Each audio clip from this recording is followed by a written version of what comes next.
तो चलिए भाई फिर स्टार्ट करते हैं आज की क्लास। तो आज का हमारा जो टॉपिक रहने वाला है syllabus discussion of fifth semester. जो ये सिलेबस रहेगा वो board of technical education Rajasthan Jodhpur के लिए रहने वाला है। बात करें यूपी, एमपी, छत्तीसगढ़ जितने बोर्ड हैं लगभग सिलेबस सेम ही रहता है, एक दो चैप्टर बस एक्स्ट्रा होते हैं। तो आप चाहें तो आप भी देख सकते हैं अभी, लेकिन मेन जो फोकस रहने वाला है वो रहेगा राजस्थान के बच्चों के लिए। तो आज की वीडियो में हम देखेंगे कि कौन सी बुक हमें फिफ्थ सेमेस्टर में पढ़नी है, कौन सी बुक को हम ज़्यादा फोकस करें, कौन सी जो बुक रहेगी आपके आने वाले कंपटीशन में भी काम आ सकती है, कौन सी बुक से ज़्यादा क्वेश्चन बनते हैं, कौन सी बुक से ज़्यादा बैक लगने का खतरा रहता है। तो सारी बातें हम वीडियो में देखने वाले, तो आप एंड तक बने रहें। तो मेजरली होती है 5 बुक लगभग सभी कॉलेजों में। तो फर्स्ट जो बुक की बात कर रहे हैं वो रहने वाली है micro controller, most important book. सबसे ज़्यादा जो बैक वगैरह लगती है, थोड़ी टफ भी लगती है कि पूरा होता है इलेक्ट्रॉनिक सिस्टम रहता है। सबसे ज़्यादा जो बच्चों को डाउट आता है यही बुक होती है। हमें ज़्यादा फोकस इसी वाली बुक पे करना है। ये बुक ऐसी है कि आप इसे किसी बुक वगैरह से नहीं पढ़ सकते। इस बुक को पढ़ने के लिए आपको एक अच्छे नोट्स की आवश्यकता होगी। तो फर्स्ट चैप्टर देखते हैं इसका, तो थोड़ा इस पर ज़्यादा फोकस कर रहा है हमने। बात करते हैं इंट्रोडक्शन ऑफ माइक्रो कंट्रोलर। देखो बात करें इंट्रोडक्शन ऑफ माइक्रो कंट्रोलर, तो फर्स्ट चैप्टर में हमारी जितनी बातें रहेंगी किस पर रहेगी, माइक्रो प्रोसेसर क्या होता है, कहाँ उपयोग किया जाता है। तो यहाँ पे जो रहने वाला है क्वेश्चन 1.2 बड़ा इम्पोर्टेंट रहेगा। Block diagram of microcomputer, element of micro computer और टाइप ऑफ बस, इन तीनों टॉपिक से लगभग एक क्वेश्चन आता ही आता है। इसके बाद हम बात करते हैं von Neumann and Harvard architecture. तो ये वाले जो माइक्रो प्रोसेसर के अंतर्गत फर्स्ट चैप्टर में जो हम देख रहे हैं, ये दो वैज्ञानिक थे, वॉन न्यूमैन और हार्वर्ड। इनके नाम पर इनके नाम पड़े हैं। मोस्ट इम्पोर्टेंट माइक्रो प्रोसेसर और माइक्रो कंट्रोलर में अंतर क्या होता है, इम्पोर्टेंट क्वेश्चन यहाँ से। ये सारे इम्पोर्टेंट है। नीड ऑफ माइक्रो कंट्रोलर कई बार थ्योरी में आ जाता है, तो ये वाले बहुत इम्पोर्टेंट क्वेश्चन रहेंगे आपके पास। तो आपको ज़्यादा फोकस इन पे करना है। Block diagram of microcomputer, element of microcomputer, type of bus, von Neumann Harvard architecture, comparison between microprocessor and microcontroller. लगभग ये चैप्टर आ जाता है 20 नंबर तक का इम्पोर्टेंट चैप्टर। सेकंड चैप्टर की बात करते हैं architecture of micro computer, micro controller 8051। तो यहाँ से इम्पोर्टेंट रहेगा ब्लॉक डायग्राम, फंक्शन और पिन डायग्राम। फिर इम्पोर्टेंट क्वेश्चन बनेगा रैम और रोम, इनके अलावा क्वेश्चन नहीं पूछता। रैम और रोम मोस्ट इम्पोर्टेंट। पिन डायग्राम तो लगभग आता ही आता है हर साल। तो यहाँ से हमें जो फोकस करना है सेकंड चैप्टर में से ब्लॉक डायग्राम, फंक्शन ऑफ और पिन डायग्राम और रैम और रोम। जैसे कि रैम रोम के बारे में बताऊँ तो आपको से एक होता है रैम और एक होता है रोम। तो जब भी आप फ़ोन लेने जाते हो तो आप भाई उसको फ़ोन वाले को बोलते हो कि मुझे मेरा जो फ़ोन है भी मुझे चाहिए 464। तो वो जो कम मात्रा में होती है वो तो होती है रोम, जो ज़्यादा मात्रा में रहती है वो होती है रैम। वर्टाइल मतलब क्या है भी, वर्टाइल एक होता है रोम और एक होता है रैम।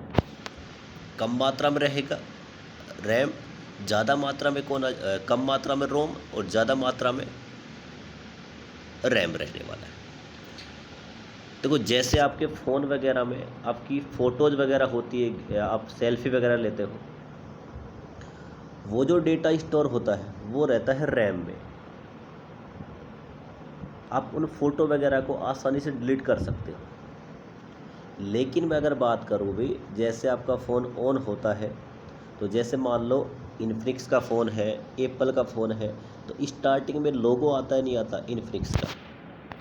क्या ये बताओ, आप उस इन्फिनिक्स के लोगों को आप कैंसिल आउट कर सकते हो क्या? भाई जब भी आपका फ़ोन ऑन होगा तो वो लोगो साइन ही करेगा, उसमें आप कुछ नहीं कर पाओगे। लेकिन मैं बात करूँ आपकी फ़ोटो वगैरह की, तो उनको आप डिलीट कर सकते हो। तो इन दोनों में अंतर होता है। जिन्हें डिलीट कर सकते हैं वो रैम में रहते हैं, जिन्हें डिलीट नहीं कर सकते वो आते हैं रोम में। तो जब भी अपनी क्लास होगी इनको अच्छे से पढ़ने वाले हैं। आगे हम बातें भी करेंगे भी आपकी क्लास से संबंधित भी, कब क्या कैसे रहने वाले। थर्ड चैप्टर में बात करते हैं अभी ओवरव्यू और एड्रेस और मोड, और ये इसके इंटरेक्शन, ये वाला इम्पोर्टेंट है। मैं बात करूँ इंटरेक्शन सेट ज़्यादा इम्पोर्टेंट है, और ये सारे जो टॉपिक हैं ये भी इम्पोर्टेंट है थर्ड सेमेस्टर में से। बात करें असेंबलिंग लैंग्वेज प्रोग्रामिंग, तो यहाँ से देखो आप चाहो तो इस वाले चैप्टर को स्किप कर सकते हो, क्योंकि ये वाला जो रहने वाला है पूरा लैब से संबंधित रहता है। अब भाई मैं भी जानता हूँ आपकी कॉलेज में कितनी ज़्यादा लैब लगती है, क्योंकि मैंने भी डिप्लोमा किया है, मुझे पता है। आप भी जानते हो बहुत कम लैब लगती है। तो इसको समझाने के लिए हमें कंप्यूटर या लैपटॉप की आवश्यकता रहेगी इस वाले चैप्टर को, तो आप चाहो तो इसे स्किप कर सकते हैं। लेकिन ये वाला इम्पोर्टेंट रहेगा, इनपुट आउटपुट पोर्ट, और ये वाला इम्पोर्टेंट। यहाँ से ये वाला क्वेश्चन आता ही आता है। टाइमर एंड काउंटर में अंतर पूछ सकता है आपसे, और सीरीज कम्युनिकेशन के बारे में पूछ सकता है। सबसे इजी चैप्टर बात करो तो यही वाला होता है, ये वाला चैप्टर। और बात करो तो फर्स्ट चैप्टर, ये वाला चैप्टर, दोनों ही इम्पोर्टेंट चैप्टर। तो ये वाला सिलेबस जो हो गया हमारे पास, माइक्रो कंट्रोलर इम्पोर्टेंट बुक है भाई। सबसे ज़्यादा जो बैक लगती है इसी में लगती है। थोड़ा इसे हमें ध्यान से पढ़ना है। कैसे पढ़ेंगे, कब पढ़ेंगे, सारी बातें हम आगे करने वाले हैं। सेकंड बुक की बात करते हैं, एनर्जी कंजर्वेशन एंड ऑडिट। मतलब क्या है एनर्जी कंजर्वेशन? देखो मैं आपको सिंपल बताऊं तो देखो, एनर्जी कंजर्वेशन का मतलब है एनर्जी को आप बचा कैसे सकते हो, उसके तरीके क्या हो सकते हैं, आपके उपाय कैसे हो सकते हैं, यही क्या रहेगा एनर्जी कंजर्वेशन। ये वाली जो बुक रहती है भी, कॉलेज वाले आपके डिसाइड करते हैं। ये वाली बुक है, मुझे भी नहीं पता अभी आपकी कॉलेज में कौन सी बुक डिसाइड करने वाले हैं। लेकिन ये वाली जो बुक रहेगी ये पूरी थ्योरेटिकल रहती है। ये वाली बुक पूरी थ्योरेटिकल रहती है, आप इसको आसानी से बुक से पढ़ सकते हो, कोई दिक्कत नहीं आने वाली। पूरा थ्योरेटिकल रहता है ये वाला चैप्टर भी। एनर्जी कंजर्वेशन इलेक्ट्रिकल मशीन, ये वाला भी पूरा थ्योरेटिकल रहेगा। ये लॉसेस वगैरह, ठीक है भाई, टैरिफ क्या होता है, एनर्जी कंजप्शन वगैरह, ये सारी बातें इसमें होने वाली। टैरिफ क्या होता है अभी, जो घर में बिल आता है उसे हम टैरिफ बोलते हैं, और टैरिफ के टाइप्स वगैरह, ये इंपॉर्टेंट चैप्टर, ये वाला फोर्थ चैप्टर। तो सेकंड वाला चैप्टर, फर्स्ट वाला चैप्टर इंपॉर्टेंट रहेगा, थ्योरेटिकल रहेगा पूरा। थर्ड वाले की बात करूँ तो ये वाला पूरा थ्योरेटिकल रहने वाला है, इंपॉर्टेंट चैप्टर रहेगा ये वाला भी। ये आता ही आता है मैक्सिमम डिमांड कंट्रोलर, कंट्रोलर के टाइप्स वगैरह, ये वाला। फोर्थ चैप्टर में से टैरिफ इंपॉर्टेंट रहेगा। टैरिफ मतलब आपके घरों में जो बिल आता है उसे ही हम क्या बोलते हैं, टैरिफ बोलते हैं। Energy audit of electrical system, मतलब क्या है, हम इलेक्ट्रिकल सिस्टम में एनर्जी को कैसे ऑडिट करेंगे। ये पूरी जो बुक रहने वाली है थ्योरेटिकल रहने वाली है, आसानी से पास हो जाओगे भी। इसमें इतनी बैक नहीं लगती है, इजी बुक होती है। आगे बात करते हैं इकोनॉमिक्स पॉलिसी। ये वाली भी जो बुक रहेगी आपकी, एक कॉलेज वाले डिसाइड करते हैं, तो इसको तो हम स्किप करते हैं, क्योंकि पिछली बार जो मैं बात करूँ भी आपकी कॉलेज में लगभग ये वाली बुक नहीं ली गई थी शायद, और ली भी गई होगी तो भी बिल्कुल ईजी है। कैसे करेंगे, जब क्लास आपकी रहेंगी मैं आपको आसानी से बता दूंगा। इकोनॉमिक का मतलब क्या होता है, अर्थव्यवस्था। इकोनॉमिक्स का मतलब क्या होता है, पैसे की जो व्यवस्था होती है, जैसे आपके घर में आपके पापा पैसे की व्यवस्था करते हैं, सेम ऐसे ही अगर मैं बात करूं देश में पैसे की व्यवस्था कैसे आती है, क्या प्रॉब्लम होती है उनमें, हमारा सेक्टर क्या क्या है उनमें से, हम कैसे उनको तैयार कर सकते हैं, ये सारी बातें किस में आएंगी, कैसे हम बढ़ा सकते हैं। 5 ईयर प्लान, पंचवर्षीय योजना भी, नीति आयोग, 5 ईयर जो प्लान आए थे भी 1951 से स्टार्ट हो गए थे। फर्स्ट 5 ईयर प्लान आया था, हेडर डोबिस मॉडल पर कौन सा आधारित रहता है, ये सारी बातें भी, एलपीजी, ये सारा बातें हम करने वाले हैं। ठीक है, इस वाली बुक को मैं ज़्यादा अच्छे से इसलिए नहीं बता रहा भी क्योंकि आपकी कॉलेज में पता नहीं भी डिसाइड करेंगे नहीं करेंगे, अगर करते हैं तो फिर हम इसकी बातें आसानी से कर लेंगे जब भी हमारी क्लास होगी। ये वाला भी नहीं रहता, ये वाला इम्पोर्टेंट अभी, switch gear and protection. Second important book आपके कंपटीशन वगैरह के लिए, जैसे यूपीपीसीएल हो गया, दिल्ली मेट्रो हो गया, राजस्थान जेई हो गया, रेलवे जेई हो गया, इम्पोर्टेंट बुक वहाँ भी आपके काम आने वाली है। स्विच गियर का मतलब क्या होता है, स्विच गियर जो होता है एक पावर सिस्टम का ही पार्ट होता है। जैसे कि मैं बात करूं, अभी आप घर में जो प्रोटेक्शन वगैरह के लिए आपने क्या लगा रखी, एमसीबी लगा रखी है, स्विच लगा रखी, ट्रांसफार्मर में रिले लगी होती है जिसे आप भूगोल रिले बोलते हो, तो ये सारे जो होते हैं वो सब क्या होता है, अभी स्विच गियर होता है। स्विच गियर का मतलब क्या होता है, स्विच का मतलब देखो, स्विच का मतलब क्या होता है, ऑन या ऑफ करना, और गियर का मतलब क्या होता है, मैकेनिकल सिस्टम की सहायता से। ऑन या ऑफ करना किसकी सहायता से, मैकेनिकल सिस्टम की सहायता से, क्या कहलाएगा, स्विच गियर। जैसे कि देखो आपकी एमसीबी ऐसे होती है, आप क्या करते हो, इसको पकड़ते हो और यहाँ से नीचे कर देते हो, ऑन ऑफ कर रहे हो किसकी सहायता से, मैकेनिकल सिस्टम की सहायता से, तो वही क्या कहलाता गया, मैकेनिकल सिस्टम बोल दो या फिर अपन बोल दे गियरिंग सिस्टम की सहायता से। स्विच को क्या कर दो, ऑन या ऑफ करो किसकी सहायता से, गियरिंग सिस्टम की सहायता से, क्या कहलाएगा, switch gear. Basic protection important रहेगा भी, टाइप ऑफ फॉल्ट क्या होता है, कैसे हम प्रोटेक्शन जोन करते हैं, आइसोलेटर क्या होते हैं, एचआरसी फ्यूज इंपॉर्टेंट रहने वाला है, आइसोलेटर इंपॉर्टेंट रहने वाला है। मैं आपको बताऊंगा अभी कि आइसोलेटर ऑन लोड डिवाइस है ऑफ लोड, जब भी क्लास होगी मैं आपको क्लास में ही याद करवा दूंगा, आप कभी भूलने वाले भी नहीं हो। और कंपटीशन में यही क्वेश्चन बनता है कि आइसोलेटर ऑन लोड डिवाइस है या ऑफ लोड। एचआरसी फ्यूज आने वाला क्वेश्चन इंपॉर्टेंट। आर्क फॉर्मेशन, देखो क्या होता है, जैसे कई बार आप स्विच को ऑन ऑफ करते हो तो एक स्पार्किंग सी लगती नहीं लगती, उसे क्या बोलते हैं, आर्क फॉर्मेशन। ये कैसे बनती है, इसकी प्रोसेस हम देखें। आर्क वोल्टेज क्या होती है, रिकवरी वोल्टेज क्या होती है, रीस्ट्राइकिंग वोल्टेज क्या होती है। यहाँ से लगभग 2 आते ही आते हैं भी 4 नंबर में, या तो आपसे बोल देगा एमसीबी क्या होता है, देखो SF6 इंपॉर्टेंट रहेगा, वैक्यूम सर्किट ब्रेकर भी इंपॉर्टेंट रहेगा। सर्किट ब्रेकर क्या होता है, हम सारी बातें वहाँ करने वाले हैं। मेरा भी फोकस आपको मैं सिलेबस क्या बता दूँ भी कितना क्या क्या इंपॉर्टेंट है। AC भी रहेगा, एयर सर्किट ब्रेकर, MC भी रहेगा, MCC भी रहेगा, अर्थ लीकेज सर्किट ब्रेकर रहने वाला है इंपॉर्टेंट। तो लगभग मैं बात करूँ तो ये जो चैप्टर रहने वाला लगभग 20 से 25 नंबर का आ जाता है, दोनों चैप्टर इंपॉर्टेंट चैप्टर है। ईजी बुक है लेकिन इम्पोर्टेंट बुक है, कंपटीशन के जरिए से भी और वैसे भी। रिले। भाई रिले क्या होती है, मैं सिंपल सा आइडिया दूँ भाई। जैसे ये व्यक्ति है भाई, हुआ क्या, यहाँ पे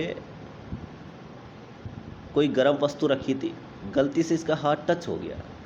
जैसे हाथ टच हुआ, आपके माइंड ने क्या बोला, सिग्नल दिया, किसको दिया, हाथ को। भाई हाथ अपना कहाँ कर ले, हटा ले, नहीं तो हाथ क्या हो जाएगा, जल जाएगा।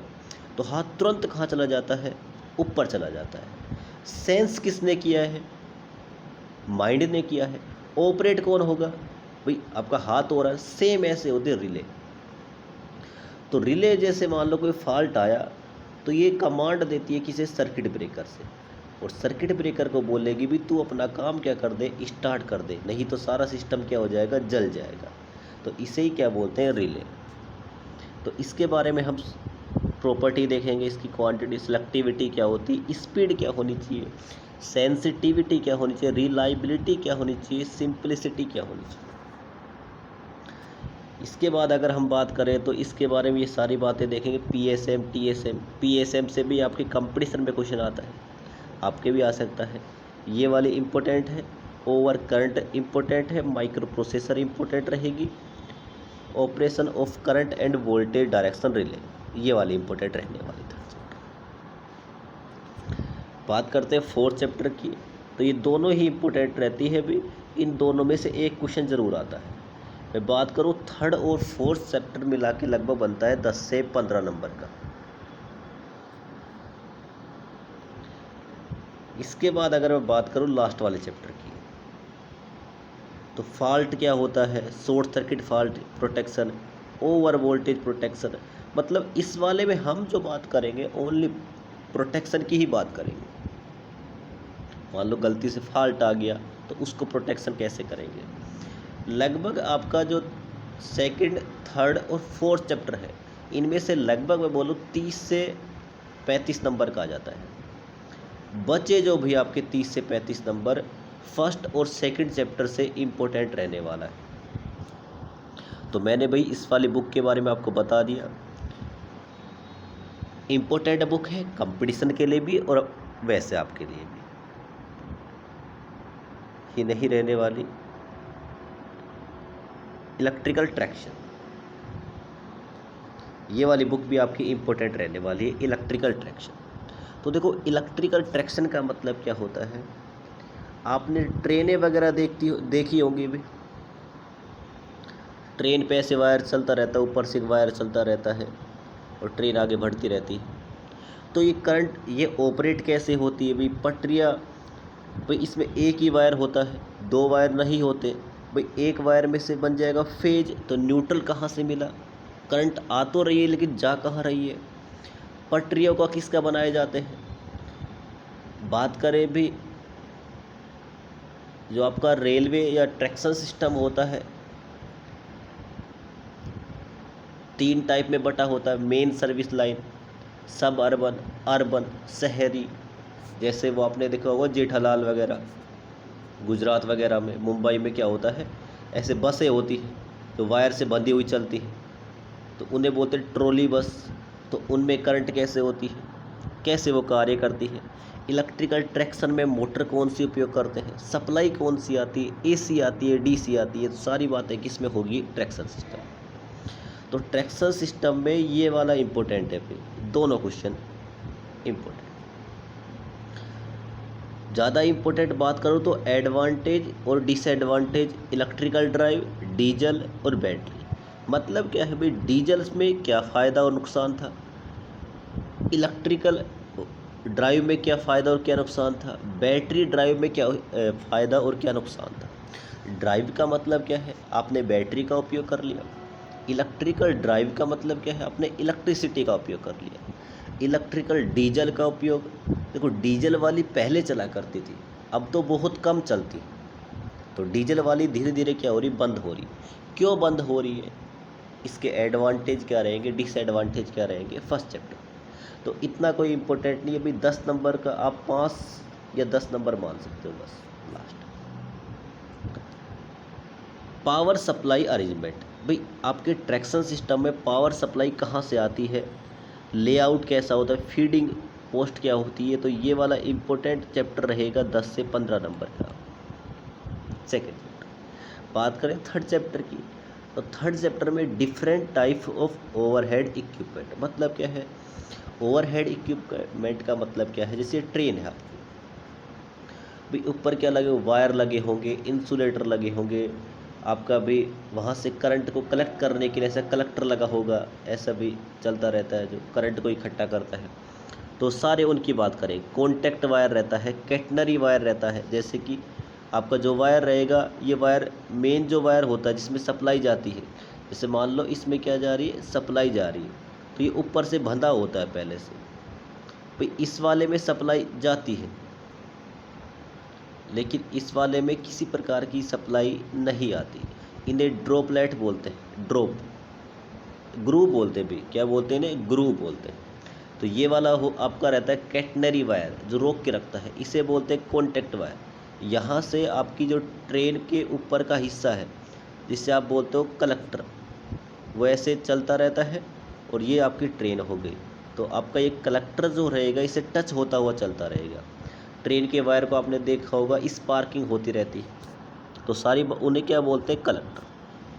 किसका बनाया जाता है, कॉन्टैक्ट वायर किसका बनाया जाता है, तो सारी बातें हैं इस वाले चैप्टर में।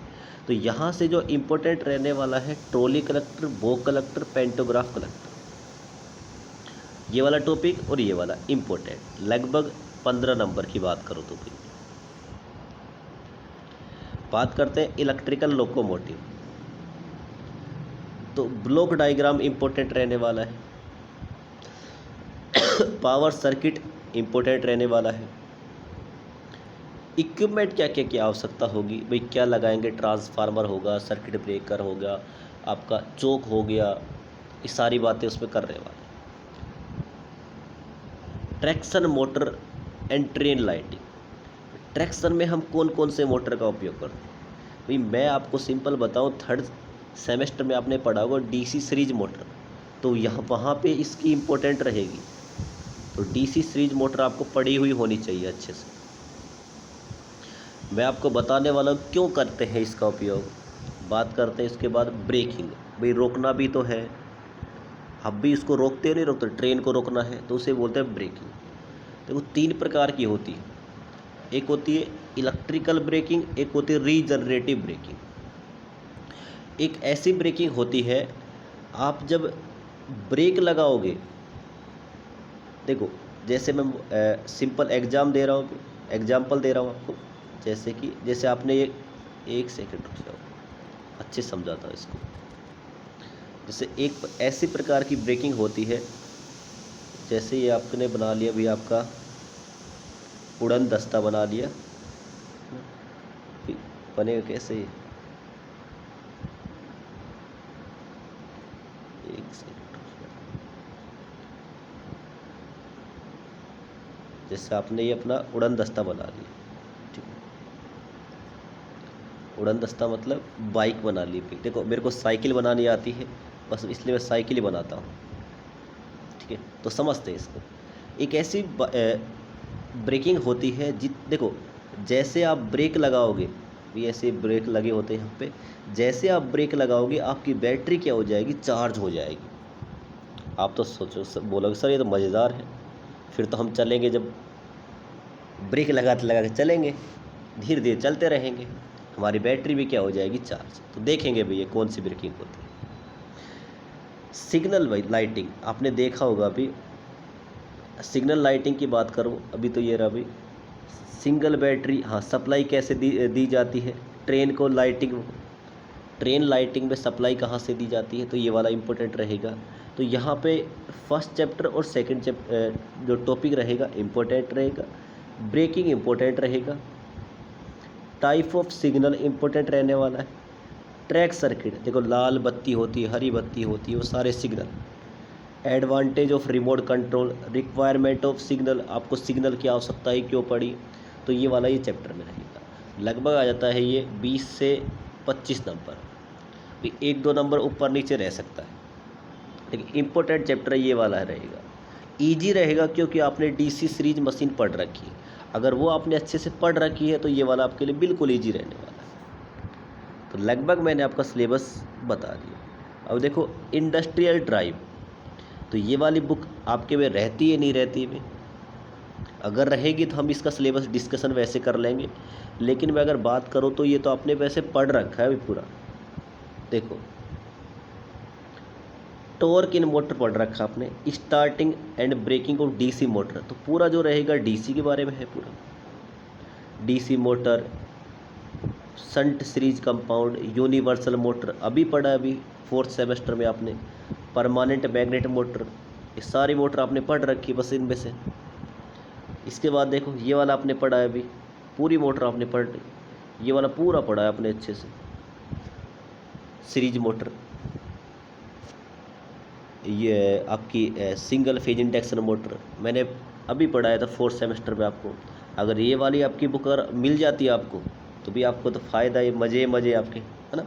ये वाली अगर मिल जाती है 2-3 चैप्टर तो आपके वैसे ही हो गए, पढ़ ही रखा है, रिवीजन ही कर रहा है इसमें। अब इसके बाद रहेगा डीसी ड्राइव में SCR drive, half wave, full wave, semi double converter, half wave converter, ये वाला रहने वाला है। एसी ड्राइव रहेगा starting and braking of induction motors, frequency control, rotor resistance control, ये वाला पूरा जो आपने पढ़ रखा है 3 फेज इंडक्शन मोटर के बारे में। ये वही आ गई माइक्रो प्रोसेसर, अभी पढ़ा था अपन ने, फर्स्ट जो बुक थी उसी के बारे में थोड़ा सा रहेगा, पूरा सेम रहेगा। मतलब ये वाली अगर आपको बुक मिल जाती है, इजी बुक रहेगी, आपने लगभग सिलेबस कवर कर रखा हो।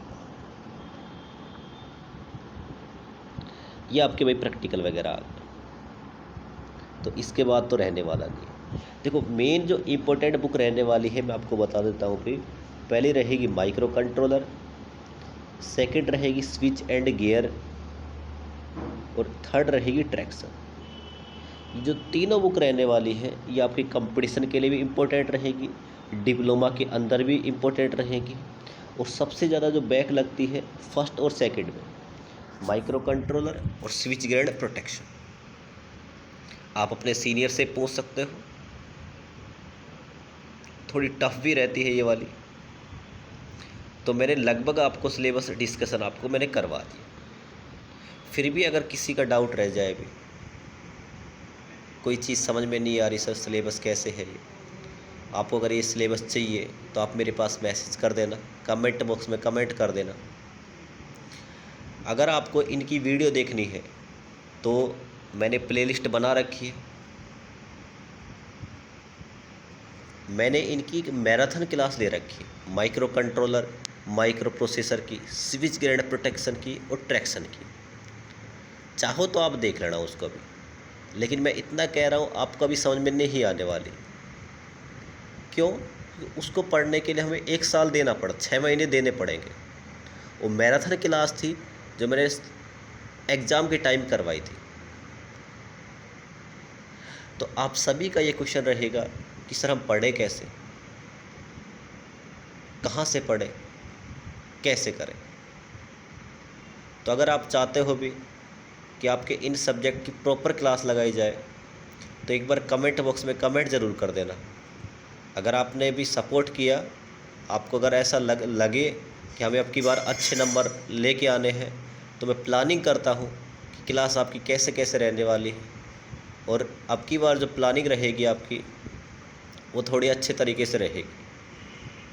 कि हर बार हम क्या करते हैं, मैराथन क्लास लेते हैं, मैराथन क्लास से लगभग हम पास हो ही जाते हैं, लेकिन अगर हमें अच्छे नंबर लेके आने हैं तो स्टार्टिंग से मेहनत करनी है। अगर आपने अच्छे सपोर्ट किया तो आपके टेस्ट वगैरह भी रहेंगे, कैसे कैसे रहेंगे, आपकी क्लास कैसे रहेंगी, तो सारी बातें हम डिस्कस करने वाले। तो आप एक बार कमेंट बॉक्स में कमेंट कर देना कि कौन से सब्जेक्ट की आपको क्लास चाहिए, किसकी आप पढ़ना चाहो, तो हम उसी की क्लास लगा देंगे। अगर वीडियो अच्छी लगेगी भी, आपके दोस्तों को बतानी चाहिए, तो आप सिलेबस के बारे में उनको बता सकते हो।